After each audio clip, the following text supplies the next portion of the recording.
ni kò yan ìbọn yẹn fún. Má yan fọ́lọ́pàá, èmi ni kò yan fún. Èmi ni mo pè wọ́n. Ó lè yan bọ́ yẹn mọ́ ni. Èmi ni kò yan fún náà. Má yan bọ́ fọ́lọ́pàá, èmi ni kò yan fún má yan bọ́ fọ́lọ́pàá. Ọlọ́pàá wá ṣiṣẹ́ wọn ni. Èmi ni kò yan fún.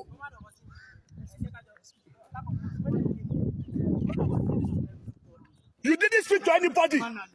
You didn't speak to anybody. You came to invade this place. He called me. He was alleged. I was what? You are alleging. That what? That I was there. You invaded this place. Whom did you take permission from?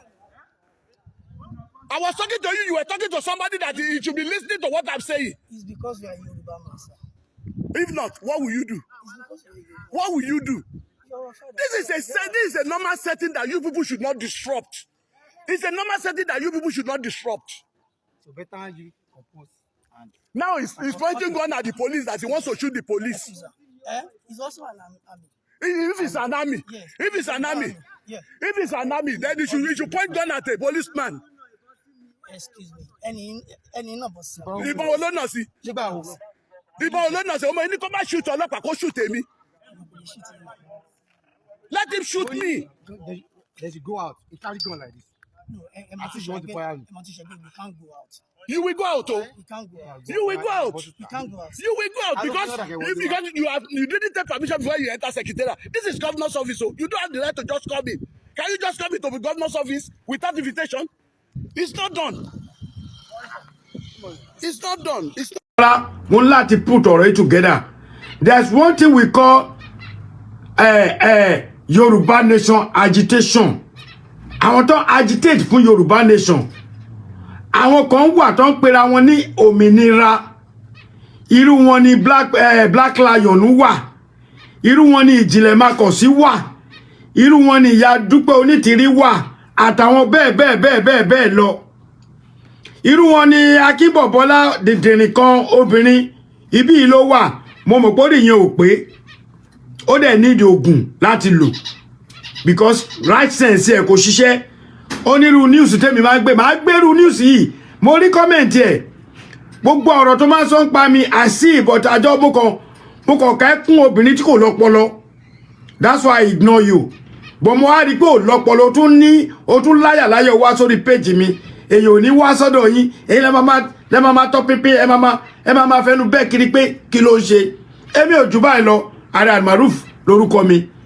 Ṣé rí gbogbo ẹ̀yin bàbá mi tẹ́ wà lórí YouTube and Facebook mi, please ẹ share now. Ẹ share kíní. Ẹ mọ̀ wípé a lè dá kíní ṣe without you. A lè dá show ṣe without seeing ẹni tó bá ń wò mí. Tí bá jókòó sórí Facebook, tí bá ń ṣe show, tí bá rí èèyàn kan èèyàn márùn-ún, ó máa ń dàbí insult to my own personality pẹ̀lú báwọn èèyàn ṣe mọ̀ mí tó. Ẹ má jẹ́ kó jẹ́ pé tó bá ti di ọ̀rọ̀ saga, nǹkan tó lè yọ wá lẹ́nu, nǹkan tó lè bàlújẹ́, nǹkan tó lè tún nǹkan ṣe làwa máa ń gbé wá. Àwa ò ní story olórí burúkú kan tá fẹ́ sọ. Èmi ò dẹ̀ ní láti máa gbé ìyá àti igbá àtagbọ̀n ká máa gbé léra wọn. Irọ́ kò lè work. Torí ọ̀rọ̀ yẹn dàbí ọ̀rọ̀ ọba kan tó ní kan tí igbá ó wúwo ju àwo lọ. Whereas kò hàn mọ́ pé igbá tútù ló ń sọ, igbá gbígbẹ ló ń fẹ́ fi wí àwo. Bí ọ̀rọ̀ Yorùbá Nation ṣe bó ṣe rí nìyẹn. Torí pé igbá ó làwọn family Onítìrí. Ṣó ti yé yín àmì àwo làwọn family Onítìrí tó bá ti jábọ́ máa fọ́. But igbá làwa igbá tútù ni wà á ń ṣe gbígbẹ. Mo ní láti debunk kíní kí gbogbo àwọn tí ò mọ nǹkan tó ń ṣẹlẹ̀ lórí Yorùbá Nation yìí, let them know that Dupe Onitiri and Olóyè Sunday Igboho agitation wa is totally different. Àwọn náà ń jà ìjà agbára kan náà lájọ ń jà, but ọ̀nà táwọn ń gbà jàjà tí wọn ó worst. Ẹ wá farabalẹ̀ because I have to play for every one of you láti listen sí nǹkan tó ń ṣẹlẹ̀. Nítorí tá a bá listen sí, ẹ má rò pé mo kàn ń pariwo lásán àbí Aare ò mọ nǹkan tó ń sọ. Nǹkan tí Ìjìnlẹ̀ Makosi kọ́kọ́ sọ àbí kí lorúkọ ẹ máa gbọ́ sí.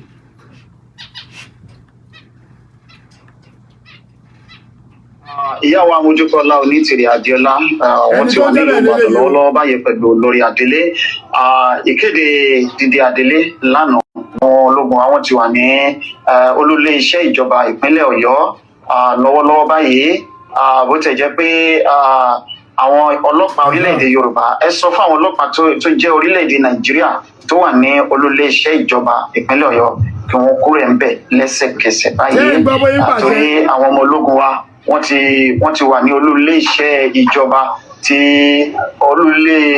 wọ́n ti wà ní ilé-iṣẹ́ ìjọba ti olú-ilé-iṣẹ́ orílẹ̀-èdè Yorùbá nílùú Ìbàdàn lọ́wọ́lọ́wọ́ báyìí Òmìnira Yorùbá 2022 rédíò ti orílẹ̀-èdè Turkey àti ti Amẹ́ríkà lẹ ti ń bọ̀ wá ti Ìjìnlẹ̀ Mídíà ní orílẹ̀-èdè ní orí YouTube òun náà ni ẹ ti ń bọ̀ wá lọ́wọ́lọ́wọ́ báyìí ẹ̀yin tẹ́ wà nílùú Ìbàdàn ẹ tú àyà kẹ́ lọ sí olú-ilé-iṣẹ́ ìjọba ti ìpínlẹ̀ Ọ̀yọ́ kí ẹ lọ ṣùgbọ́n àwọn ènìyàn wa tí wọ́n wà ní olú-ilé-iṣẹ́ ìjọba nílùú Ìbàdàn lọ́wọ́lọ́wọ́ báyìí ìjọba délé ó ti wà nílùú Ìbàdàn lọ́wọ́ báyìí lónìí tí ṣe ọjọ́ 13 oṣù kẹrin ọdún 2024 ọjọ́ 13 oṣù kẹrin ọdún 2024 ìjọba adélé ti orílẹ̀-èdè Yorùbá wọ́n ti wà nílùú Ìbàdàn lọ́wọ́lọ́wọ́ báyìí ìyá wa Modúpẹ́ Ọlá Onítìrí Abíọ́lá pẹ̀lú olórí adélé gẹ́gẹ́ bí ẹ ṣe wò ní mọ̀ọ́mọ́wòrán láàárọ̀ yìí tí wọ́n ṣe kéde dídé adélé àti ìbẹ̀rẹ̀ ìjọba ìgbàkóso orílẹ̀-èdè Yorùbá ní ìlú Ìbàdàn ní àná ni wọ́n ṣe lónìí báyìí àwọn ọmọ ológun wa wọ́n ti wà ní olú-ilé-iṣẹ́ ìjọba ti ìlú Ìbàdàn lọ́wọ́lọ́wọ́ gbogbo ẹ̀yin ọmọ Yorùbá tẹ́ wò wá lọ́wọ́lọ́wọ́ ẹ bá wa pín ètò yìí ẹ bá wa share ẹ bá wa pín kẹ́ ẹ bá wa share pátápátá no going back orílẹ̀-èdè Yorùbá ò ní padà ṣe pẹ̀lú Nàìjíríà mọ́ láéláé ó ti di àfẹ́yìn tí eégún fi ṣọ gbogbo ọmọ Yorùbá ìdúró sí ìbẹ̀rù sí ẹni tó gbódó mi a fẹ́ mọ̀ bí ẹ̀yin ọmọ Ìbàdàn bí ẹ ṣe dúró tó lénìí la fẹ́ test litmus test lélẹ́yìí a fẹ́ wò bóyá lóòótọ́ lè ṣetán fún ìtúsílẹ̀ àbí ẹ ti ṣetán fún ìtúsílẹ̀ lóòótọ́ bẹ́ẹ̀ dúró orílẹ̀-èdè Yorùbá ti dúró gẹ́gẹ́ bí màmá wa Modúpẹ́ Ọlá Onítìrí Abíọ́lá bí wọ́n ṣe ṣe àlàyé rẹ̀ wípé gbogbo èèyàn 10 nílẹ̀ Yorùbá orílẹ̀-èdè àwọn náà ló máa ṣe orílẹ̀-èdè Yorùbá o ẹ̀yin tẹ́ ẹ bá ṣetán láti dúró ẹ náà ni ọmọ orílẹ̀-èdè Yorùbá ẹ̀tọ́ wa ni ní abẹ́ òfin àjọ àgbáyé bẹ́ẹ̀ ni. mo rò pé ẹ̀yin tí ẹ jẹ́ ọlọ́pọlọ nínú wa ẹ gbọ́ ọ̀rọ̀ yìí kò ṣe gbọ́ ala lọ́pọlọ ẹ wọ ẹlẹ́ẹ̀kejì o àwọn àmì kan lọ́lọ́ rèé o.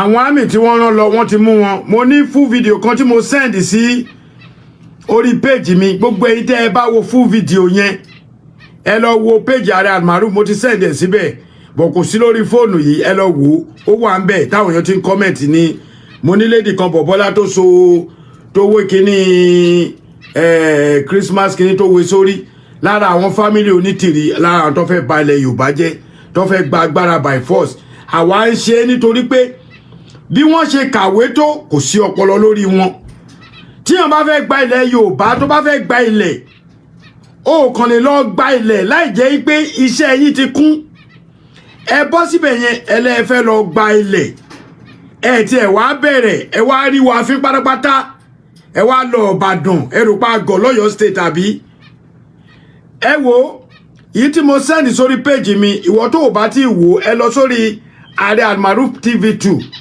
ẹ jọ̀ọ́ ẹ̀yin èèyàn mi tẹ́ wà lórí YouTube please continue sharing it ẹ jọ̀ọ́ tó bá jẹ́ ìgbà àkọ́kọ́ ni ẹ tẹ subscribe button kẹ́ lè máa wo show mi tí mo ṣe lórí YouTube ní every week at least ó kéré jù máa ṣe ní ẹ̀kan lọ́sẹ̀ tó rà wá níṣẹ́ àjókòtì àwọn òjókòtì mo níṣẹ́ kì í ṣe pé àwọn tó ń ṣe náà ò níṣẹ́ o bọ̀ oníkálukú ní àyè síra wọn please just click on the subscribe button and follow me wàláì kò ná yín kankan clicking yẹn kò ná yín anything pò kàn click pé ó da ìsọkúsọ lọmọkùnrin yìí ń sọ o nonsense ló ń sọ lẹ́nu o ọ̀rọ̀ tó ní òpè ló ń sọ lẹ́nu ọ̀rọ̀ tí ò mọ́gbọ́n wá ló ń sọ lẹ́nu ẹ̀yẹ kan kílíkì ṣe mọ̀ pé ní ọ̀rọ̀ tí kò mọ́gbọ́n wá yẹn ẹ máa rí ọ̀rọ̀ tó mọ́gbọ́n wá bẹ̀ ẹ mú kan ló ń bẹ̀ wípé this man pé mo wà ní right sense mi tí mi bá wá sí ní right sense mi ẹ̀yin náà lẹ máa correct mi nítorí pé mi ò lè mọ gbogbo nǹkan tán that's why I always say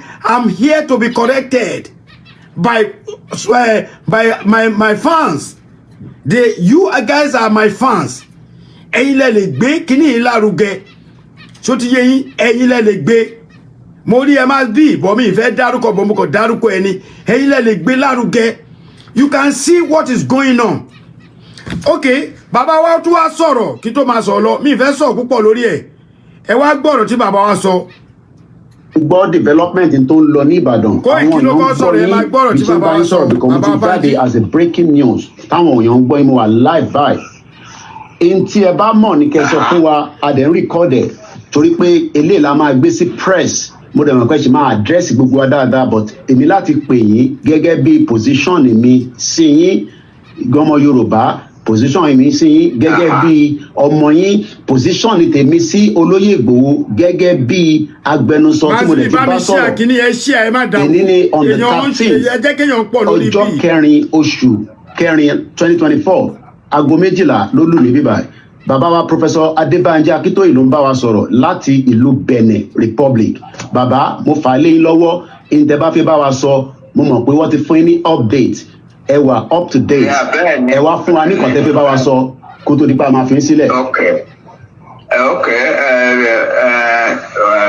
Olóyè. àti mọ tọjọ wà ń di ẹ. ó ti pè mí láyé nísìnyí pé àwọn ọmọ Onítìrí wọn lọ kóra wọn lọ sí Secretariat Ìbàdàn wọn ni wọn mú Adélé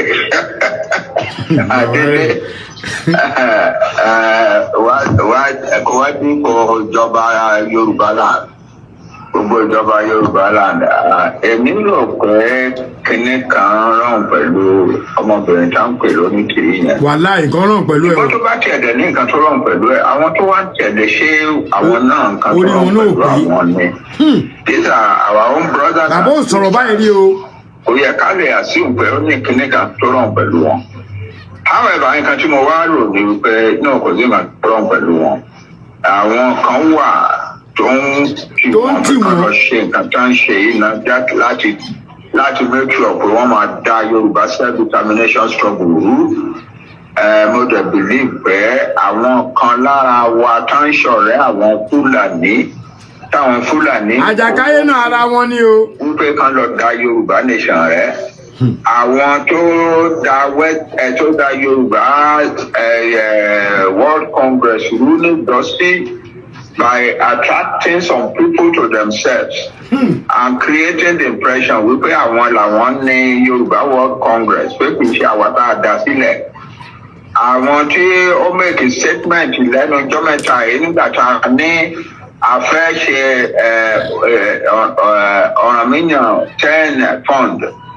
mo rọwọ́ yín ní YouTube o God bless you àwọn ará YouTube gan pọ̀ ju Facebook lọ ṣé kò wá tán báyìí. arúgbókáláyè ní Nàìjíríà ká máa ṣerú Fúlàní báyà gbọ́dọ̀ ìpolú YouTube yẹn gan ni máa lọ dúró sí báyìí. àwọn tó ti ṣerú Fúlàní láti gba Abacha láti gba Babangida àti Abacha ara wọn ní àwọn tí tó kó àwọn Onítìrí jọ tán wọ́n ń lò wọ́n báyìí. ṣé ń gbọ́ dáadáa. àwọn èèyàn wa mo fẹ́ sọ fún wọn ẹni tẹ́ ń tẹ̀lé Onítìrí ẹ padà. ẹ má jẹ́ kí ọmọbìnrin yẹn owó tó ń gbà rí gbà owó tó ń gbà lọ́wọ́ àwọn Fúlàní àwọn táwọn ẹ ò lè rí láyé òun fúnra rẹ̀ máa di olówó fẹ́ dolówó bẹ́ẹ̀ Abíọ́lá ọkọ ẹ̀ ní ẹ padà lẹ́yìn ẹ̀ kò sí nǹkan tó fẹ́ ṣe fún Yorùbá ju pé ó fẹ́ da Yorùbá rú wọ́n fẹ́ make sure pé Yorùbá ò kúrò Nàìjíríà wọ́n fẹ́ make sure pé Yorùbá a máa ṣerú àwọn Fúlàní láéláé pé kò sí nǹkan tó káwọn Fúlàní ṣe against Yorùbá wọn bá máa pa Yorùbá bá ká máa pa wọn skul tó lọ sí skul kan máa ṣe àní láyà láti sọ pé a máa kúrò Nàìjíríà nǹkan tó wà ń bẹ nídìí ọ̀rọ̀ nìyẹn kò sí nǹkan tó ń ṣe ìrọ́nà ń pa o. They are not struggling at all for Yorùbá nation. They are struggling against the Yorùbá nation. Mo sọ fún gbogbo yín o ẹ kúrò lẹ́yìn ẹ padà lájú yín Ọlọ́run á ti ràn yín lọ́wọ́ Ọlọ́run á là yín lójú o.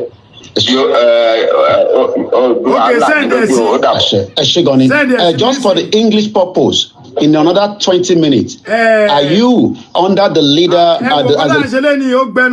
Must be send a C 1748 yẹn oní nọ́mbà kejì yẹn +1 202 855 1748 +1 202 855-1748 bá mi send ẹ̀ síbẹ̀ tá a bá ní ẹni tó fẹ́ sọ̀rọ̀ lórí kíní tá à ń ṣe báyé ṣe lọ yìí you guys are sorry ẹ má jẹ́ lo guys you people are free to call me lórí nọ́mbà yìí ẹ jẹ́ ká kó o bá jẹ́ family àwọn Onítìrí náà wọ́n náà lè pè kó wá bú wa a máa jẹ́ o play káwọn èèyàn lè mọ how stupid you are káwọn èèyàn lè mọ how stupid bẹ́ẹ̀ ṣe jẹ́ because ó dùn mí pé mo tún rí ọmọbìnrin kan ọmọ yẹn ò ju bí 25 years lọ mo fọlọ́run búra ọmọ yẹn náà wọ kámò obìnrin lára mọ́tò ó wà lórí kíní tó wà lórí Facebook Aare Almaroof TV2 mo ń dúró de voice ẹ o ó dà pé èèyàn kan ti jù sí mi I don't know ṣó lè lè ṣá I hope it's the voice kí má lọ play voice tí ò dá síta o. What has been the situation in Ibadan? Who are those people that invaded the secretariat? I can tell you that Ibadan is calm. Oyo State is calm. Sorry. Can you all of you do it at the same time? Kenny, it's not that everyone should Hello. Yes, sir. Yes, I can tell you that Ibadan is calm. Oyo State is calm. His Excellency Governor Seyi Makinde is on top of the situation. What I think happened is that some miscreants, probably on cheap drugs, had seized the opportunity of a function being held at the House of Chiefs to come here as probably they're part of the people holding the function, only for them to turn out to be found that they are hoodlums in camouflage. And when they are challenged, they also challenge the security people. Thank God there is an overwhelming presence of the security, the police, the commissioner of police. Everyone here came on time. You've seen that they've been joined by the military operation Bust and the Amotekun. They've overcome them. Why I say they are cheap drugs is that how do people come to the seat of government under the guise that they are Yoruba nation members and they've come to take the rightful leadership of Yoruba land in the seat of government in Ibadan here. They have been overcome. They have been overwhelmingly dealt with. Arrests have been made, and of course, those of them that had the affront to also exchange in gun battle with the security people have also been dealt with appropriately. The situation is still an ongoing process. Some of them we learned and run into different places. They are pulling out their camouflage to disguise. Some of them had attempted to take Okadas and vehicles from some civilians, but I can tell you that Oyo State is peaceful, Ibadan is calm, and of course our security network with the synergy that we have in place, they've been up to task, and of course this is just a by the way thing. It could be likened to a treasonable felony.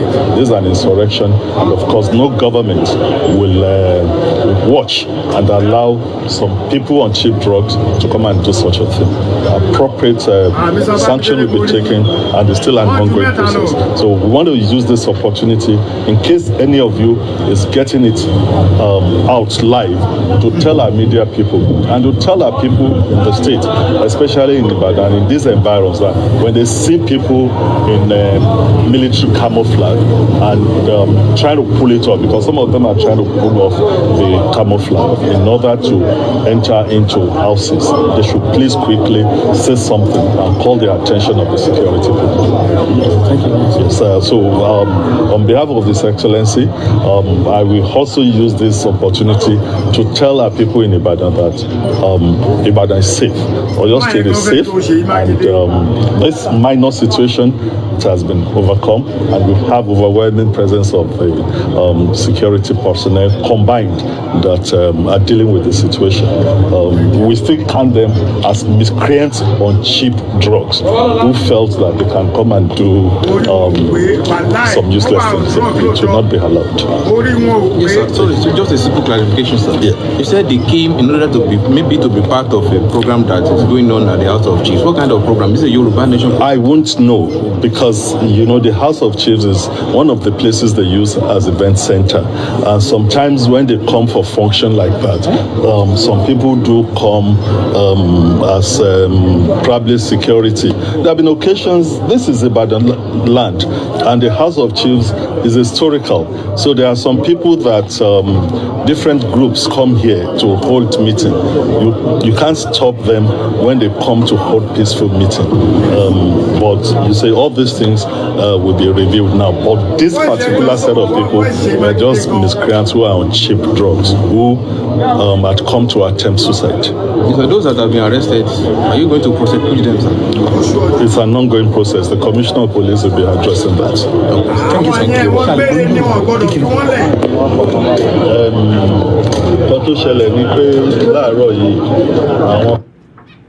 Okay,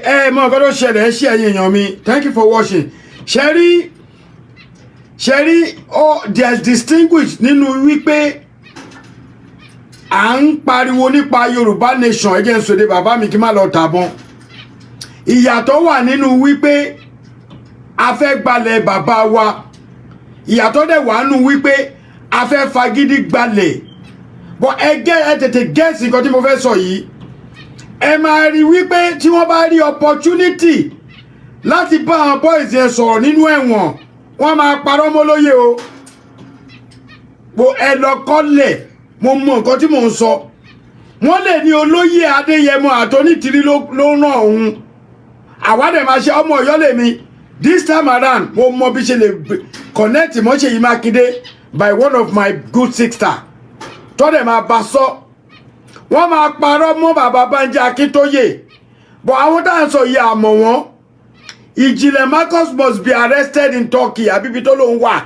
Tó bá rí kinní yìí, ó lè bọ́ ta kó wá bú mi. I'm ready for him. Because tó bá yẹ pé orí ẹ pé ìlú òyìnbó ló wà, òtútù ti fẹ́ sí lórí ó yẹ kí brain ẹ settle. Torí tí òòrùn bá pààyàn jù ń gbà mí, ó máa ń jẹ́ kí ọpọlọ èèyàn yòrò. Ó lọ́rọ̀ Dupe Onitiri àti gbogbo àwọn kákọ̀ọ̀sẹ̀ àti ìyá kan tó lóhun àjàkáyé. Ẹ rí pé mo bú màá yẹn bí 3 months ago. Ó sọ̀rọ̀ níbì kan, ọ̀rọ̀ yẹn kàn mí lára.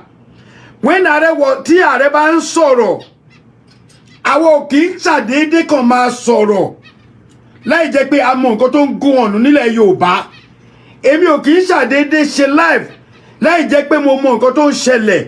Èmi ò kì í kàn ń sọ̀rọ̀ anyhow. Ẹ má get me wrong o. All the Yorùbá nation kì í ṣe pé wọ́n sọ̀rọ̀ anyhow o. Àmọ́ bí oníkálukú wa ṣe ń gbé ọ̀rọ̀ kalẹ̀ ọ̀tọ̀ọ̀tọ̀, ó máa yàtọ̀ sí tèmi. Mo wá ń fi àsìkò yìí, mo fi ń bẹ̀ àwọn tá à ń ṣe Yorùbá nation. Tẹ́ bá wà lórí bí, tẹ́ bá ti ń ṣe à program yìí, ẹ̀yin náà ẹ jókòó kẹ́ sọ the same ọ̀rọ̀ tí mo ń sọ tèmi yá yín yìí. Ẹ jẹ́ kó mọ̀ wípé wọ́n sì máa wá padà parọ́ mọ́ bàbá Bánjí Akíntóyè. Wọ́n dẹ̀ sì máa padà parọ́ mọ́ olóyè Ìgbòho nítorí pé kinní yìí àwọn ìjọba ti calculate yìí pé when they talk about Yorùbá nation, wọ́n gbé kinní yẹn lórí olóyè Adéyẹmọ.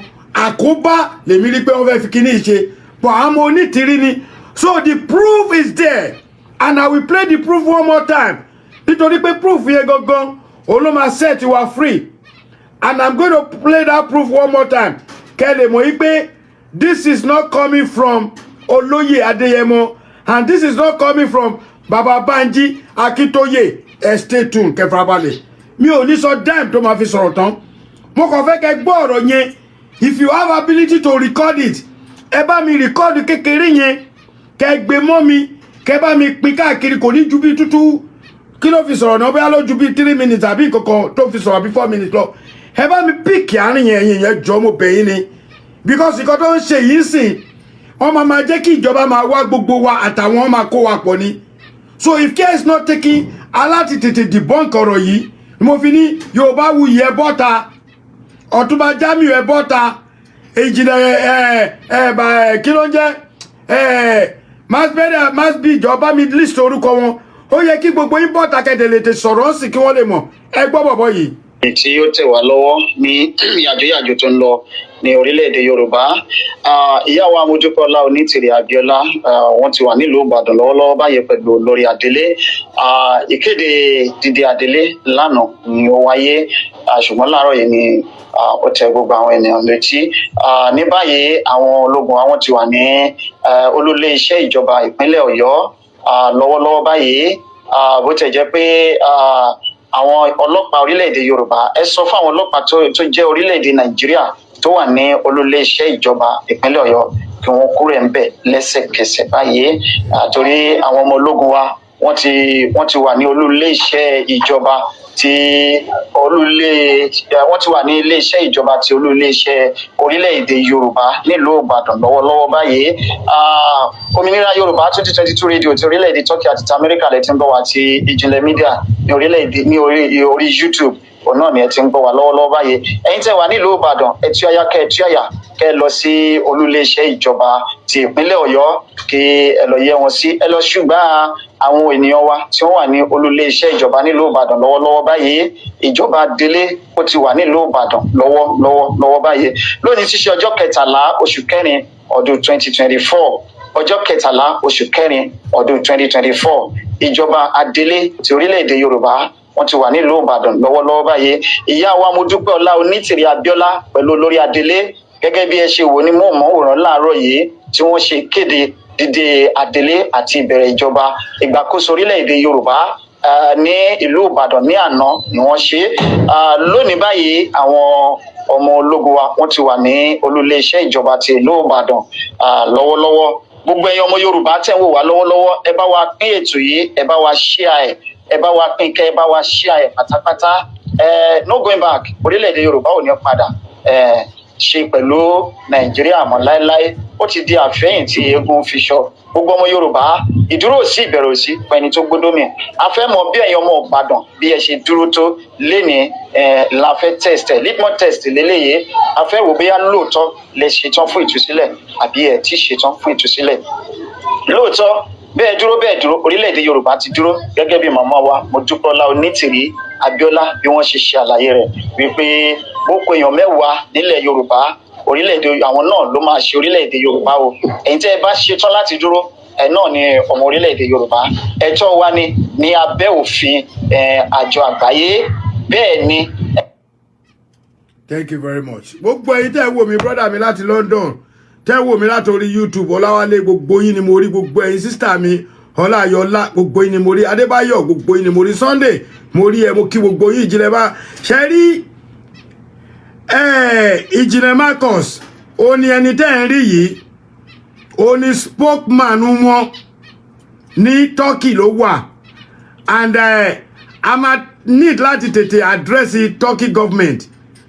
The Yorùbá èèyàn kọ́kọ́ síbẹ̀ yìí pé Sunday Igboho ní láti address ẹ̀. Yes, ó ní mo ṣe play bàbá wa ẹni tó ṣe wọlé, mo ti play bàbá Banji lásán ti cover, and Masberia send ibi tí Sunday ti address kìíní yẹn, Sunday náà address ẹ̀. Please send it to me. Inú mi dùn pé Masberia ló jẹ́ kíní mi lé ní níbí báyìí. Ìgbà tí ó bá ti ṣe show inú mi máa ń dùn tí bá wà lórí show báyìí. Send ẹ̀ sí mi. Àwọn yes Jinadu location 419 agent ni wọ́n ṣe rí nǹkan tó ṣe ìyá Dúpẹ́ Onítìrí ni pé woman yẹn sick o. Wàláhì tàláhì woman yẹn sick. Wèrè tó máa wá jáde nínú yín sìn tó máa wá sọ̀rọ̀ nípa Onítìrí mo fẹ́ rí. Ẹni tí ayé ò bá fẹ́ bàjẹ́ tẹ̀yìn gbogbo wíńdẹ̀ ń kó owó fún Onítìrí ẹ̀gbọ́n kò sọ́pọlọ lórí yín. Àwa ń ṣe Yorùbá nation fine, but we are not forcing. Àwa ò force. À ń ṣe ìjà agbára agitation. Number 1 ìyí tá à ń ṣe sí ni pé a fẹ́ clean ìlú bàbá wa. Gbogbo àwọn tó ń ba ìlú jẹ́, tó ń pa àwọn ìyàwó, tó ń pa àwọn ọmọ, tó ń pa àwọn bàbá wa, tó ń pa àwọn ọkọ, tó ń bá àwọn ìyá wa sùn, gbogbo nǹkan táwa ń jà lé lórí tá a fi ní we want Yorùbá nation yẹn. A sọ fún anybody kó lọ force. So mo kàn fi eléyìí clarify pé olóyè Adéyẹmọ Ìgbòho kò mọ̀ nípa ẹ̀ o. Ẹ jọ̀ọ́ ẹ bá mi share gẹ́gẹ́ bí Àjà ṣe sọ yẹn. Please share this thing. Ẹ jẹ́ kó kan àwọn wèrè, ẹ jẹ́ kó kan àwọn asínwín, ẹ jẹ́ kó kan àwọn tó lọ́pọlọ, a tó ń lo drug gan tó bá gbọ́rọ̀ yìí ojú wọn máa là mo kí gbogbo ẹ̀yin bàbá mi ẹ̀yin ìyá mi lórí YouTube is going fast in short mo really appreciate it ṣé wá rí kíní yẹn tẹ́ ẹ bá gbọ́ nǹkan tí bàbá sọ because kíní yìí n tó lè fa àkóbá gidi fún bàbá Banji àbí olóyè ni ó ní mo ṣe play ẹ̀kẹ́ ẹ gbọ́ wípé bọ̀bọ̀ yìí call Ìjìnlẹ̀ Marcus tó wà ní Turkey òun ló polówó jáde kódà ó ní àwọn tẹ̀ ti tún ṣe rálì kan àárí yẹn so gbogbo ẹ̀yin Àjàkáyé How Market Àjàkáyé àti wèrè kan tó bú mi sìn mo tẹ̀ ti gbàgbọ́ Bọ́lá How Market sórí Bọ́lá mo rò pé bí wọ́n ṣe wà l'Amẹ́ríkà mo rò pọ́pọ́ lu ẹ̀ pé ni mi ìmọ̀ pé ó daft gan oní news tẹ́mi máa gbé ní àṣẹ ní gbé àwa táwa ń sọ̀rọ̀ àwa gbọ́n torí àwa ń wá lu bàbá wa àwa ń wálé immigration dẹ̀ ń rí wa EFCC ń rí wa nítorí pé àti ìsọ̀rọ̀ jẹnu lọ ó ní mo ṣe sọ fún yín pé ẹ la lọ̀rọ̀ tẹ́ bá ti ń ṣe campaign Yorùbá Nation ẹ jẹ́ ẹ make sure pé ẹ aesthetic care the way tí àwọn èèyàn máa fi understand because bébí ṣe máa gbé ọ̀rọ̀ lẹ̀ òun kọ́ ni wọ́n máa gbé lẹ̀ bí lágbájá ṣe máa gbé lẹ̀ kọ́ ni tàmọ̀dún ṣe máa gbé lẹ̀ ìtorí ẹnikẹ́ lè gbé lẹ̀ nítorí pé ìjọba amúnimóògùn ni I myself mo mọ̀ dáadáa torí ṣe ìjọba mo ṣe ìjọba níjọba ń jẹ́ o ìsáàdà kó jẹ́ London ló wà ó wà l'Amẹ́ríkà ó wà ní Nàìjíríà ó wà ní Turkey ó wà ní Ireland ó wà ní Dubai ó wà ní Saudi ó wà ní Germany anywhere tó bá wà ìjọba níjọba ń jẹ́ wọ́n dẹ̀ ní ìjọba amúnimóògùn níjọba tó bá yẹ pé olóyè Adéyẹmọ Sunday Igboho ó hùwà búburú ni ọjọ́ tí àwọn olórí burúkú ní kó lọ fọ́ ilé Sunday ìjọ yẹn náà bá ti pa ọmọ Adéyẹmọ àmọ́ Ọlọ́run wá bá wa ṣe wípé ọmọ Adéyẹmọ ò ní ìwà búburú nínú ó ṣe ẹ̀tọ́ tó wù ó hùwà tó wù ìwà làákàyè ló wù lọ́hùn Ọlọ́run ò ṣe fún yín mú nítorí tó bá yẹ pé olóyè Adéyẹmọ ní ìwà búburú lórí nǹkan tó ń ṣe ni ọmọ ìyá á ti lọ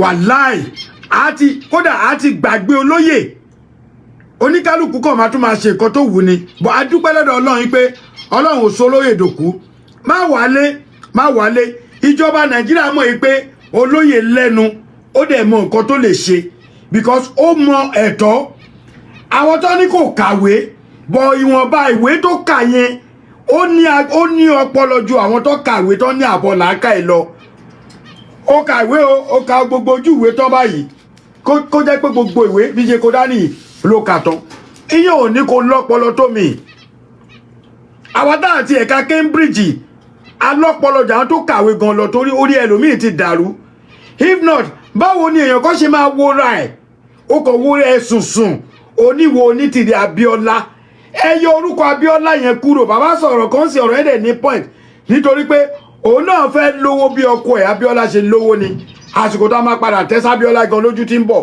torí àárí nǹkan tí bàbá ìgan ṣe fún wa bó ṣe jẹ́ pé is the only peaceful election in the whole Nigeria láti jọ́ táwọn àti dáyé in short in the history of Nigeria Abíọ́lá olóògbà the best kìíní pé èèyàn ní pé wọ́n náà ṣe election tó wà peaceful láyé Abíọ́lá ni ìwà tí bàbá náà wò jẹ́ kí bàbá náà débẹ̀ torí bàbá Abíọ́lá náà dalẹ̀ Awólọ́wọ̀ bàbá Awólọ́wọ̀ dẹ̀ ti sọ fún yín pé when the time come ẹ̀yin lè máa jà fúnra yín and this is the time tá à ń jà fúnra wa kódà tí Yorùbá nation ò bá possible ìjọba máa ṣe nǹkan tá a fẹ́ nítorí pé tá a bá ní òkè àfẹ́ pín tó bá jẹ́ restructure ló fẹ́ ṣe fún wa it's fine mo sọ̀rọ̀ ẹjọ́ kan àwọn ìyá mi kan tọ́jú lórí nínú group wọn sọ pé ọ̀rọ̀ tẹ́mi ń sọ yóò dáa báwo lèmi ṣe máa ní kó gbàgbé Yorùbá nation náà because mo mọ̀ nǹkan tí mò ń sọ tó bá di time tó yẹ ká ṣe nǹkan gidi ẹ jẹ́ ká ṣe if this is your first time on YouTube please subscribe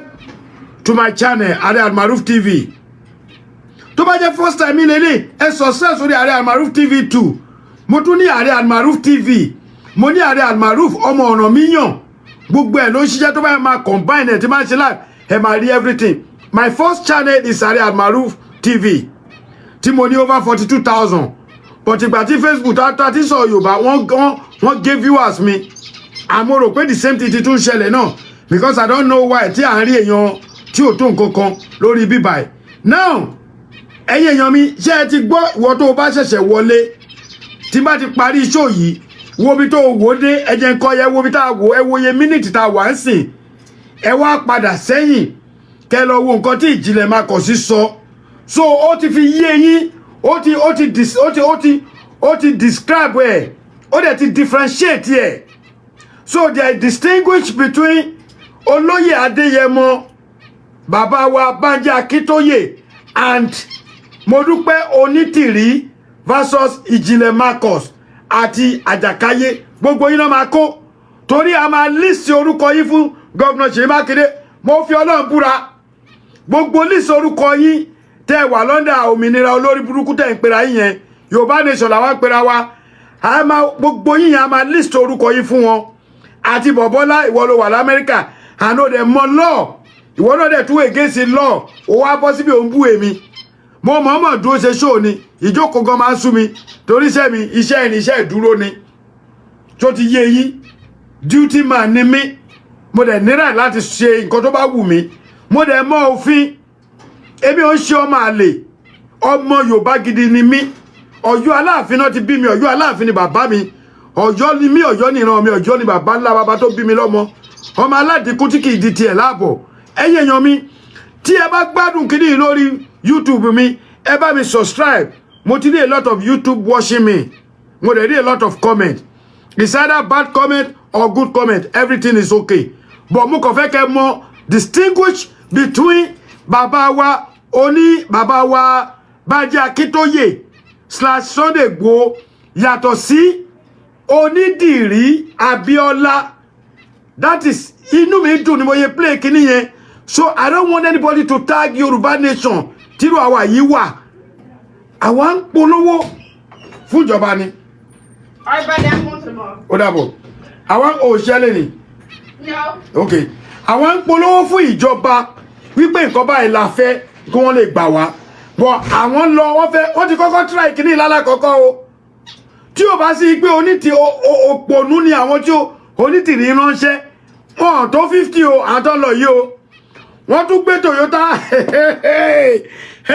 kékeré wọ́n tún gbé Toyota Sienna tí ò gbàjọyàn mẹ́jọ lọ òun náà gbé náà fẹ́ lọ fi gba Ìbàdàn ṣé ẹ mọ̀ pé tẹ bá mú ìlú nínú ilẹ̀ Yorùbá Ọ̀yọ́ State ní number 1 Èkó kàn lówó ni o Ààrẹ Ọ̀yọ́ State ló lọ bá o Èkó lówó lásán ni torí Èkó nílé owó fọmọ Ádámọ̀ ìwọ tí kádàrá ẹ bá bẹ̀ mu ni Ìbàdàn nílé owó fọmọ Ádámọ̀ ìyẹn tí kádàrá ẹ bá bẹ̀ mu Rashidi Ayinde ló kọrin yẹn ìwọ Èkó Amẹ́ríkà nílé owó fọmọ Ádámọ̀ ìyẹn tí kádàrá ẹ bá bẹ̀ mu ọ̀pọ̀lọpọ̀ lájọ wà l'Amẹ́ríkà yìí tí kádàrá wọn ò bá bẹ̀ mu ọ̀pọ̀lọpọ̀ wà tó yẹ pé wọn balance dé ní ìlú òyìnbó dẹ̀ náà wà wàá rí ẹlòmíì báyìí wàá máa wò pé ṣé Amẹ́ríkà lẹ́yìn náà ó dẹ̀ wà Amẹ́ríkà la kúkú wà ọ̀tọ̀ọ̀tọ̀ ló rìn bẹ́ẹ̀ ni iṣẹ́ tó wà l'Amẹ́ríkà ogun ọ̀run ò lè kó tán mo kàn máa ń wo àwọn ọ̀pọ̀lọpọ̀ èèyàn wọ́n ní pẹ̀lú iṣẹ́ kinní kan iṣẹ́ ìdọ̀tí tó lọ ń ṣe èmi ò rí iṣẹ́ ìdọ̀tí kankan tó ń ṣe bí o bóyá London náà ti ń ṣe yẹn because bí ìrí kankan tí anybody lè pè ní iṣẹ́ ìdọ̀tí l'Amẹ́ríkà number 1 mo ń bọ̀ mẹ́ o because mo ní ọ̀rọ̀ tí mo máa sọ lórí ọ̀rọ̀ yìí mo kàn fẹ́ clarify number 1 tó bá ní àwọn èèyàn ṣe iṣẹ́ wọn náà ń gbálẹ̀ nílùú òyìnbó àwọn Amẹ́ríkà bí náà wọ́n ń gba ilẹ̀ ẹ jẹ́ n fi train station ṣe sample fún yín àwọn African America àtàwọn white míì tẹ́ bá rí wọn train station tí wọ́n nu ògiri tí wọ́n nu glass tó ń clean àwọn ilẹ̀ then ọ̀pọ̀lọpọ̀ yìí ẹni wọ́n ṣiṣẹ́ ìdọ̀tí àwọn aráàlú wọn náà ṣe wọ́n dẹ̀ ń gba owó ṣé wọ́n ń gba ilẹ̀ ní Èkó ẹ mọ̀ pé gbogbo nǹkan category ni gbogbo ẹ̀ category by category ni ṣé wọ́n ń gbálẹ̀ lẹ́kọ̀ọ́ mò ń bèrè ní o aṣáà láwọn tí ìjọba Lagos State kó sí express tí wọ́n ń gba ilẹ̀ wọn nírú ẹ̀ bí o máṣíìnì kàmí mọ́tò ló ń clean ilẹ̀ Amẹ́ríkà wọ́n dẹ̀ ti nírú ẹ̀ ní Nàìjíríà náà láwọn state kọ̀ọ̀kan ẹ̀sìn ẹlẹ́ni àwọn kan máa bú àwọn ìyá wa tó ń ṣe nurse wọ́n ní iṣẹ́ ìdọ̀tí náà ń ṣe wọ́n ń fàgbẹ́ wọ́n ń kógbẹ́ wọ́n ń ṣe kinní kan ẹjọ́ torí Ọlọ́run tí grandma ẹ bá sick torí èmi fúnra mi mo sì remember when I was like torí mi ti jáde secondary school mi lè ju bí 14-15 lọ ẹni tó jẹ́ tó kù fún ìyá ní ìyá bàbá mi tí màmá yẹn bá lọ ìyá yẹn ti dàgbà dé pé it's one something màmá yẹn ò lè lọ sí bathroom mọ́ I am the one àwọn àbúrò mi wà níbi tó máa testify yẹ èmi ni mò ń kó ìgbẹ́ ìyá mi tí màmá yẹn bá yàgbẹ́ báyìí mi ni máa kó torí mi náà gbàdúrà kọ́ ọmọ ṣe bẹ́ẹ̀ fún mi you raise up this hand today you raise up this hand today you raise up your leg you raise up ẹnu wá ṣe farafara tó bá di stage kan you won't do it again àti sọ̀rọ̀ 5 minutes gan ó máa nira láì jẹ́ pé ó síkì nǹkan tí mo lè ṣe when I was 20-25 mi ì lè dánwò going to 60 mi mo ò lè perform ẹ̀ mọ́ ìgbà mi máa wò pé ọmọ kékeré ní tí torí mo wò pé ara mi jí but ara ti sán sínú sample one day my wife went to market ó lọ ra nǹkan tá a máa jẹ ó ra bag of rice odidi 100 pounds mo sì wò pé agbára wà lára bàbá mo gbé lóòótọ́ I put it mo gbé síbí báyìí ṣe fẹ́ gbọ́ 7 days ní ẹ̀yìn mi ló mo ń tẹ̀ ní báyìí tí mi lè lọ bí iṣẹ́ ni àti wẹ́n tó náà bá ti dá ní ọmọkùnrin má kó bá mi ó máa gbé sínú mọ́tò a máa fi ké bù díẹ̀díẹ̀ ni ẹ̀yin èèyàn wise that is for the Yoruba nation agitation. ẹlẹ́ẹ̀kejì tí mo fẹ́ sọ ẹjọ́ bá mi ṣe àkíní if this is your first time watching it ẹ̀tẹ́ bá jẹ́ family onídìrí lórí ibi ẹ má bínú o mo kàn try láti sọ òdodo ni ẹ̀yin tẹ́ ẹ̀dẹ̀ jẹ́ brother mi bì ẹ mọ̀ yí pé ọ̀rọ̀ tèmi is true ẹni tí ò bá fẹ́ gbọ́ sága ẹni tó bá fẹ́ gbọ́ confam ọ̀rọ̀ tẹ́ lè mú ọpọlọ nínú ọ̀rọ̀ mi náà ẹ máa wò but n bá ti ṣe mistake put it under my comment ẹ lè pè mí lórí +202-855-1748 bóyá ká jọ sọ bóyá next time when I come to YouTube or Facebook or whatever màá lè correct ẹ mi ò gbọ́n tán bí ṣe bá ń sọ fún yín ẹlẹ́ẹ̀kejì a dúpẹ́ lọ́wọ́ ìjọba EFCC láti jẹ́ pé wọ́n ti ń dá ẹ̀kún sí wọ́n bá wa pa ìwà àbàjẹ́ mọ́ díẹ̀díẹ̀ mo kàn fẹ́ brief díẹ̀ lórí Brotherhood Bobrisky díẹ̀ náà ni kí tún lọ sí ti àdó olóró ẹjọ́ yẹn EFCC náà tí ẹ ti mú Bobrisky Idris fún ìwà tó wù tí ò dáa ẹ wá bá wa try láti clean ìwà àbàjẹ́ yẹn ní Nàìjíríà mo rí some Igbo guys tó yẹ pé owó tó máa ń ṣe sílẹ̀ lẹ̀ tẹ́ bá ń tẹ owó yẹn máa tó ìjọba ń ṣe party wọ́n abuse owó wa tí ẹ bá lè ṣe yẹn látijọ́ tẹ́ ti mú bọ̀ bí ó possible kó serve yín náà lẹ́tà o ẹ má jẹ́ ká differentiate ẹnì kankan Nigeria is still Nigeria despite pàwọn kan sì sọ pé a fẹ́ kúrò ń bẹ̀ Nigeria ni Nigeria jẹ́ ẹjọ́ ẹ bá wa ṣiṣẹ́ lórí àwọn tó ń ru owó lọ ságbo káàkiri àwọn tó abuse owó ẹni tó bá kó wọ́n ta tó kó 20,000 dání kì í ṣe bí àwọn tó máa ru owó báyìí tó lọ abuse ẹ lọ bá wa mú gbogbo wọn fídíò pọ̀ rẹpẹtẹ tí EFCC kọ́ bá lè contact mi a máa fún yín ní information about them ẹ lọ mú wọn wọ́n fi owó lá àwọn èèyàn lójú some people in Nigeria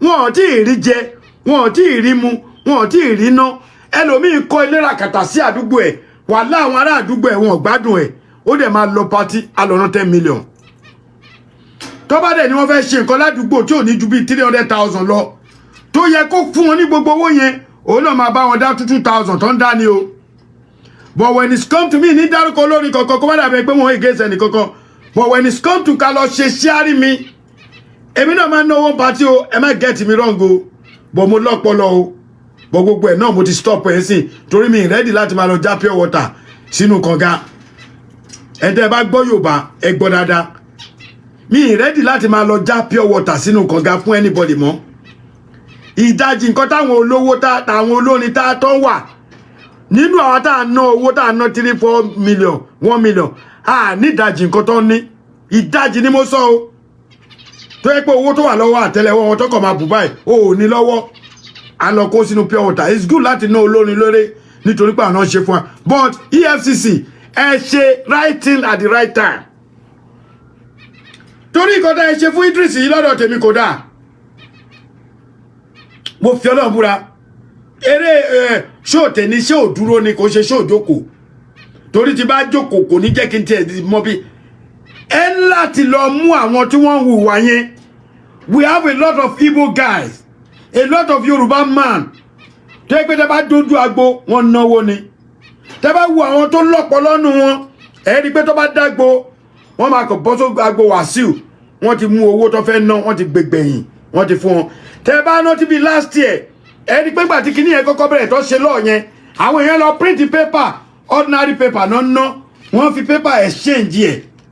Níbi tẹ́ ti mọ̀ pé Nàìjíríà ọpọlọ tó wà lórí wa kò ṣe kéré mi tó bá ní kí Naija máa ṣe nǹkan báyìí Naija máa wá another way. I love that country wàláì mi ò regret pé I was born in Nigeria Ọlọ́run mo fọlọ́run búra mi ò regret pé I was born in Ọ̀yọ́ mi ò regret pé mo lo life mi lẹ́kọ̀ọ́ mi ò regret rárá tí mo fi débì nítorí pé kò síbi tá ẹ máa gbé ọmọ Nàìjíríà gbà tí wọn ò ní gbàbọ̀ mi. We are one of the best in the world ní nursing ní gbogbo ẹ̀ electric nǹkan kan àwọn ọmọ wa wà ní Ford tó ń build tó ń ya tó ń ṣe diagram new Ford tó jẹ́ ti America àwọn ọmọ Nàìjíríà wà nù tí mo mọ̀ wọ́n tó ń jókòó sínú computer day and night irú yẹn we didn't call them to come and do it lẹ́yìn tí government kò ṣẹ̀ṣẹ̀ ṣe é sìn ipe kóníkálukú máa ra mọ́tò ń bẹ̀ irú mọ́tò yẹn àti ìgbọ́ by the time you know it ń sìn irú over 2 million mọ́tò àbí 3 million tí gọ́ọ̀nà Èkó tó ní kó ṣe tẹ́ bá máa wò ó sí àwọn ará wọn náà máa tà fún tá bá pè é sí pé a fẹ́ rà ẹ ṣe ní nọ́mà yìí pòkè o bí wọ́n ṣe ń ṣe ìlú òyìnbó ókè sìn ọba gbé Toyota ẹjẹ́ pé Toyota 2021 Toyota Highlander ẹjẹ́ pé ní $45,000 ẹ̀yìn èèyàn inú mi máa dùn tẹ́ bá ṣe àkíní tó ọ̀rọ̀ tí mo sọ yìí ọ̀rọ̀ mi ò papọ̀ mọ́ra wọn $45,000 wọ́n lè ní o sọ down payment 3 or 4,000 tó bá wo credit ẹ̀ tá a bá dẹ̀ lè wo credit ní Nàìjíríà ẹ wo iṣẹ́ téèyàn yẹn ṣe ẹ fún mọ́tò ẹ ní monitor tó yẹ pé ibikíbi tó bá gbé lọ kó gbé délé mechanic téèyàn yẹn bá jẹ́wọ́ ẹ máa mọ̀ tó bá gba mọ́tò l'Amẹ́ríkà tí wọ́n bá fún ẹ ní 45 tó bá sọ 5,000 down payment wọ́n máa ṣe fún ẹ pé ọdún 5 wọ́n fún ẹ ní àyè for 5 good years láfi sanwó mọ́tò yẹn tó bá tún wà lò fún ọdún 3 tí 2024 bá jáde tó bá ní ó fẹ́ change ẹ̀ wọ́n máa gba mọ́tò yẹn lọ́wọ́ ẹ wọ́n á gbé 2024 fún ẹ ó lè jẹ́ owó ẹ ó lè máa increase by bóyá bí $20 or $30 náà máa fi increase ẹ̀ 2023 tí wọ́n gbé lẹ̀ yẹn ẹni tí agbára ẹ̀ ò ká á gbé 2023 yẹn ẹ bá mi sẹ́ni eléyìí sí gọ́vnà Èkó Sanwó-Olú ẹ bá mi sẹ́ni ẹ̀ sí kí wọ́n jẹ́ kí àwọn mẹ̀kúnnù àwọn òṣìṣẹ́ àwọn tó ń ṣiṣẹ́ bank àwọn tó ń ṣiṣẹ́ ọwọ́ kọ́ ní access láti lè ra mọ́tò irú sí ẹ imagine kéèyàn ní mọ́tò wọ́n ti ń flag mi o please wọ́n flag mi ẹ love and like ẹ mọ tẹ́ ẹ bá ti love kíní kò ní dáa ẹ jọ́ tó lọ lọ́hùn wọ́n ti ń flag mi lórí Facebook wọ́n ti ń flag mi ẹ̀yìn YouTube ó sì dúró bẹ́ẹ̀ wọ́n flag mi please ẹ love and like kíní yẹn share wọ́n ti ń flag ọ̀rọ̀ tá à ń sọ yóò tí ìjọmọ́rọ̀ flag but ẹ flag o ẹ flag o èyí tá à ń sọ àti sọ wọ́n flag mi sẹ́ẹ̀ mo ti rí bóyá jáwálẹ̀ 20 ló já kó lórí ẹ̀ wọ́n flag mi so ẹ̀yẹn wo irú eléyìí tẹ́ bá sọ fún gọ́vnà wa ní Èkó wípé okay individual àwọn táwọn ń lo ìbò gan lè rà ká gbé sílé ká máa sanwó ẹ̀ ẹ wo credit èèyàn yẹn ẹ wo irú iṣẹ́ tó ń ṣe so ṣé àkáǹtì ẹ wo accountability dáadáa pé ó lè ṣe nǹkan ó lè máa sanwó ọ̀ kó jẹ́ pé from the bank yẹn ló ti máa níbí báyìí ẹlòmíì ti set payment ẹ̀ tó bá jẹ́ on the 10 ni every on the 10 wọ́n máa yọ owó ẹ̀ lórí nínú àkáǹtì ẹ̀ o ní láti work lọ sí bank the system is so easy o ní láti lọ sí bank just buy the car tó wù ẹ́ o lè gbé 2025 gan tó ti jáde báyìí o lè gbé àmì 2024 ti jáde báyìí ó ti jáde ní April àwọn kan máa jáde ní June bó ṣe máa ń jáde nìyẹn o lè gbé kó máa sanwó ẹ tó o bá fẹ́ kí mọ́tò yọ ẹ lẹ́nu irú yẹn ó yẹ ká ṣe ẹ imagine ká máa gba 2009 2008 Highlander ká máa gbà ní close to 4 million naira ṣé tí ìjọba Èkó tó bá gbé mọ́tò lẹ́pọ̀kẹ́ o ẹ san 4 million down payment kẹ máa san 300 fún ọdún márùn àbí 200 ṣé kò ní wà òkè Abdullahi mo gbọ́ ẹ dáadáa Adélé ọlọ́àkọ àmì Ọládélé ọlá jẹ́ kó débi láyọ̀ àtàláfíà ẹ̀yin náà worú nǹkan bẹ́ẹ̀ yẹn nǹkan tó yẹ kí gbogbo wa ṣiṣẹ́ lé lórí àṣiṣẹ́ lé lórí tó bá jọ́rọ̀ okó àtòbò náà sọ ẹ máa ti réyàn 2000 tó bá fẹ́ bùyà Mohbad sìn ẹ máa réyàn 1000 ọmọ ọlọ́mọ ọmọ Mohbad ọmọ ọdún kan àwọn olórí burúkú kan àwọn aṣòṣìmámọ̀ wọ́n dẹ̀ ń ṣe ìpè fún ọmọ ọlọ́mọ nítorí nǹkan tó máa jẹ wọn kúrò ń bẹ̀ ẹ̀yin náà tó wò yẹn ẹ bá mi screenshot eléyìí gbogbo ẹ̀yin èèyàn tẹ́ wà lórí kéèsì Mohbad tẹ́ wá ń fi ọmọ kékeré yẹn ọmọ nìyẹn àbí kí náà pọ̀ ọmọ yẹn tẹ́ ń fi ọmọ yẹn ṣépè èpè yẹn lórí àwọn àrọ́mọdọ́mọ ọmọ yín ló máa lọ torí mi mọ̀ nǹkan tẹ́ fẹ́ jẹ́ ń bẹ̀ ẹ̀ ń ṣe bí Mohbad ẹ̀ ń ṣe bí ìyàwó ẹ̀ ń ṣe bí ìyá ẹ̀ gbọ̀nà mi tí ṣe wá dé lẹ́rù tí ajínigbó wá dọkọ ẹni gbogbo ẹnikẹ́ni tó bá ń fi ọmọ yẹn ré ègún ayérayé lẹ́yìn ré sórí àrọ́mọdọ́mọ yín kókó mẹ́.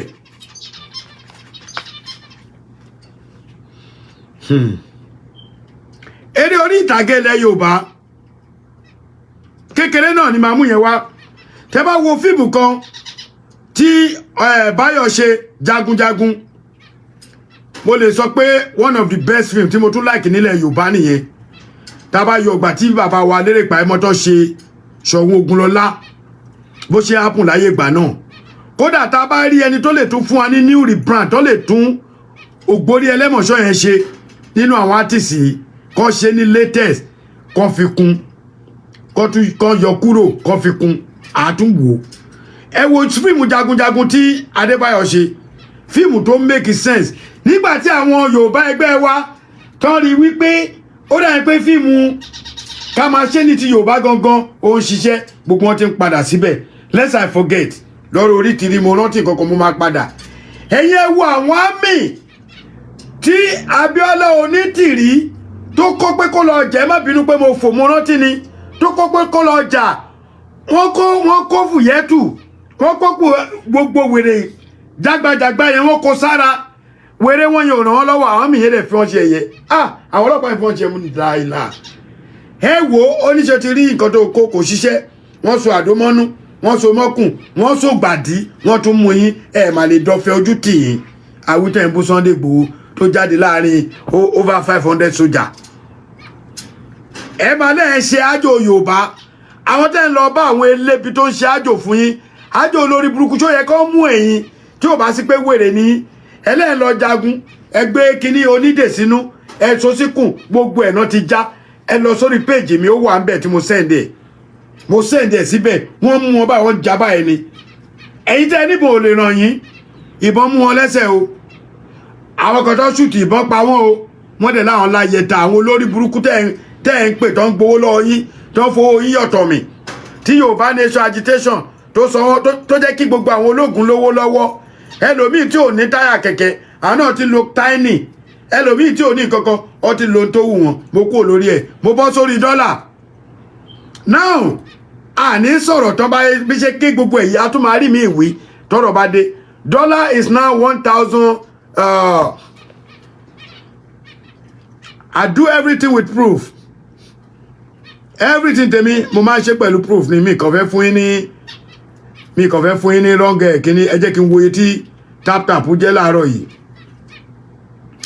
$1 to $1 to naira is 1097 dollar tó ti wọ 2000 àwa tá ń bú bàbá Tinubu èmi ò kún bá wọn bú bàbá èmi kàn máa ra ń sọ̀rọ̀ tèmi ni o láti rí yẹn o dọ́là ti ń padà sí wọ́ ó ti ń padà bọ̀ díẹ̀ bọ̀ pẹ̀lú ẹ̀ náà ẹ̀yin ìyá wa tẹ́ ń ṣòwò ẹ má gbowó tó máa jẹ́ kẹ́ máa yàgbẹ́ ẹ má gbowó tó máa jẹ́ pé àìsàn lẹ máa fi máa wò àfi dọ́là àfi ra ata o àfi dọ́là àfi repo pupa o àfi dọ́là àfi ra magi o àmìnẹ àfi ra kíná pé àlùbọ́sà o bọ́tà bá máa wí àwọn kan ní ìṣèbí wọ́n wọ mọ́tò mọ́ pé ń tẹ́ máa sọ bẹ́ẹ̀ wà nù yín mọ́tò náà wọ̀ but transportation iye tó ń tẹ́pọ̀ ò change o so why don't increase ẹ̀ lójoojúmọ́ kò lè yà mí lẹ́nu àwọn ọmọ Yorùbá àwa là ń ṣera wa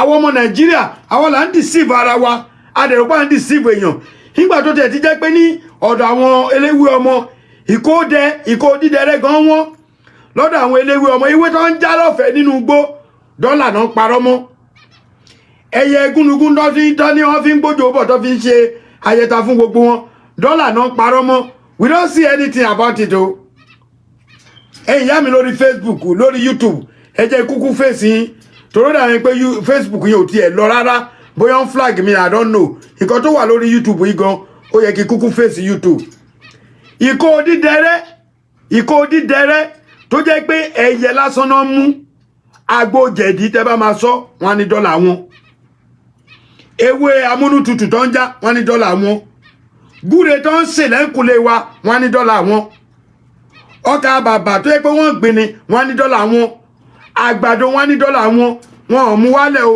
dọ́là wálẹ̀ price oúnjẹ ò change dọ́là ti wálẹ̀ price tá à ń gba mọ́tò kò change mọ́tò tá à ń tà ní 8-9 million ó ti di 12 million mo sẹ́ni Highlander 09 sílé 3.8 million àbí 3.9 náà fi gba mọ́tò yẹn jáde ẹjọ́ tó lọ ẹ wá bá mi ṣí ẹ bá mi gbé ìṣirò lé tó bá ń sọ̀rọ̀ we just need to think about it ẹ imagine kẹ́ra mọ́tò ní $4,000 nǹkan tó easy ni arithmetic kékeré ni kẹ́ra mọ́tò yẹn ní $4,000 tó wà òkè ẹ ra mọ́tò ní $4,000 ẹ wá gbé lówó shipping tẹ́ máa fi gbé láti bí 1,300 owó tẹ́ máa fi gbé láti bí tẹ́ ẹ ti rà lọ sí port ó kéré jù 300 ẹ ti rí 5,600 ẹ wá sí ní 1,097 àbẹ́lò ni mo pè é sìn owó ẹ wò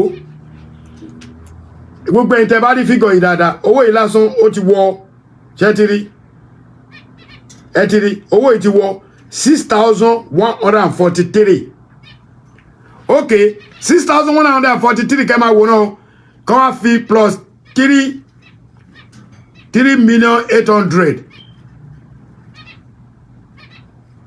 náà fi gbà ẹ ti rí pé 0809 Toyota Highlander ó ti wọ 9.9 million almost 10 million ẹni tó wá ṣe wàhálà tó ra mọ́tò bóyá mi accident ni bóyá ó tún ṣe gbogbo náwó sí ìgbà tó máa gbé ìṣirò lé agídí ló fi rí 1.5 million lówó téèyàn kó 10 million lé lórí ṣé ó lè kó 10 million lé òwò ní Nàìjíríà lénìí tó yẹ pé òwò tó ń ṣe mọ́tò yìí ò tún ní kó má lo oṣù méjì mẹ́ta ńlẹ̀ o ẹ̀yin náà wò ìjọba wa gbogbo nǹkan táwa nídìí tá a fẹ́ sọ pé we want our state ká dá dúró nìyẹn kì í ṣe pé àwọn ògbọ́n láti sọ̀rọ̀ tó ráwa náà kàwé díẹ̀ a dẹ̀ ti jáde a expose níwọ̀nba títí wa ọ̀rọ̀ tèmi kò ju yẹn lọ last but not the least àdó olóró ẹjọ́ yín tẹ́ ẹ bá mọ̀ kọ́ court ẹ bá mi court àárín yìí mo sọ̀rọ̀ yìí nígbà tí wọ́n ní kùsà kan náà jù nìbàdàn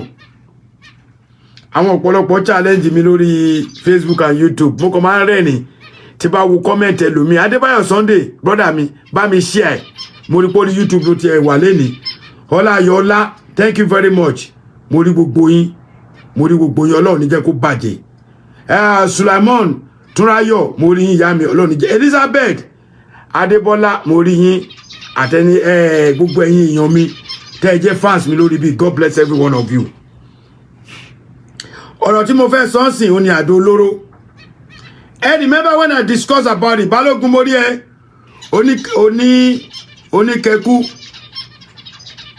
did you guys remember when I discussed about what happened in Ibadan ní last year ṣé last year ni àbí lọ́dún ìtì ẹ̀ ní sọ́dún ìní àbí January kọ́ ni tọ́ni wọ́n ju tọ́ni góòdù kan kùsà ló dáhùn ni mo sọ fún yín pé 2013 Corolla I clear it for 2.7 million yes Corolla ó máa rí tí ẹ ṣe ìjọ fún mi ní agent ẹ o 2.7 million ọlá àjàlájọ pè mí bá mi bèrè pé lónà máa gba 2.8 Highlander mo ní méjì tó ti wà lórí omi báyìí 2008 Highlander ọlá àjàlájọ bá mi sọ lẹ́yìn ètò tó bá jẹ́yàn gidi ni o ok mo sọ̀rọ̀ nípa àdó olóró tí wọ́n jù nìbàdàn. A lot of you sọ pé Aare Almaroof keep quiet, shut up, you don't know what you are talking about. Ọ̀dẹ̀ ni ẹ́, òpònú ni, dìdìrín ni, ọkàn sọ̀sọ̀kúsọ ni. Ìlú bàbá tèmi ni Ọ̀yọ́, Ìbàdàn. Kò dẹ̀ sí nǹkan tó máa kàn wọ́n nìbàdàn tí kò ní kàn mí. Nítorí ìlú bàbá mi ni Ìbàdàn, ìlú bàbá mi ni Oyo State. Láti Ọ̀yọ́, láti Ọ̀jọ́ dé Ọ̀yọ́ Aláàfin kò ju 30 minutes lọ mọ́ nsìn. So ogun tó bá wọ̀ Ìbàdàn ó ti wọ̀yọ́. Ogun tó bá dẹ̀ wọ Fìdítì ó ti wọ̀yọ́. Ogun tó bá wọ Ìlọ́ra ó ti wọ̀yọ́. Mo ń bọ̀ lórí Ìlọ́ra. Mo rántí ká kúkú táyé yanjú ẹ̀ lẹ́ẹ̀kan. Ẹ jẹ́ kí n kọ sílẹ̀. Ìlọ́ra ó ní máa fi ṣe last one. Ṣé ti rí pé the same thing ti ṣẹlẹ̀ lẹ́kọ̀ọ́ báyìí? Ẹ rí pé mo jù sórí kinní mi. Mo sọ fún yín pé àwọn Fúlàní wọ́n gbin àdó olóró wọn sí ara mọ́tò. Gbogbo èyí tẹ́ ẹ bá wà ní ọjà sí ẹ wà vigilant. Ṣẹ́rí lè tó ń ṣe is fún àyè sí prerequisite bí àwọn olóyìnbó bí test kékeré ni eléyìí tí wọ́n ṣe fún wa yìí. Tó bá di pé wọ́n ready láti jẹ́ pé wọ́n fẹ́ káwọn èèyàn kú. Kíní time bomb tó ń tẹ̀ yìí wọn ò ní tẹ̀ lóru tó ń tẹ̀ yìí. Wọ́n máa tẹ̀ lójúmọmọ tí gba ẹ̀mí máa lọ. Ọlọ́run ní jẹ́ kó kọ ẹni tó máa kàn wá débi pé ó máa kàn wọ́ gangan fúnra rẹ̀. Báwo la ṣe lè ṣe security ọwọ́ ìjọba wa ló wà. Stop and search ọlọ́pàá ò ṣe mọ́. When they do stop and search the next thing ni pé tó bá ti fún wọn ní nǹkan kan forget it. Àwọn ọlọ́pàá wa wọ́n ní pass go go go go. Anytime random checking. Bọ̀ irú wa yìí dábàá ní kọ́ wá gbà wá ká train àwọn kan wọ́n ló lè làwa náà. Ọlọ́pàá Amẹ́ríkà lè pull ẹ. A ní nǹkan kan tó máa kà mọ́ ẹlẹ́sẹ̀ tó máa pull ẹ. But there are some certain day, there are some certain month tó máa ṣe random checking. Tó bá rí wọn bá kọ́ máa park sí corner kan lè tóbi mẹ́ta. Wọ́n dẹ̀ máa dá gbogbo mọ́tò dúró. Random checking yẹn mi anytime ló lè check. Wọ́n dẹ̀ sọ fún ẹ pé àwọn ṣe random checking ni. Wọ́n pull ẹ over for anything because ọlọ́pàá wa pull ẹ over. Báyà tó bá wá sí ti window ẹ báyìí. The next tó máa bẹ̀rẹ̀ lọ́wọ́ ẹ. Àwọn tó wà ń lo ìbò mọ̀ nǹkan tí mò ń sọ. Mi ìmọ̀ ti London o. But ní America tẹ́mi wà yìí. Ní gbogbo state America ìbọn ṣe nìyẹn. Your license and registration please. Wọ́n máa tún fi please sí. Tó bá ti wá wà aggressive láti dá ọlọ́pàá yẹn lóhùn. You give that police another way láti ransack ẹ̀dẹ́lẹ̀. Because the police ask you for your driving license and registration. Simple as ABC.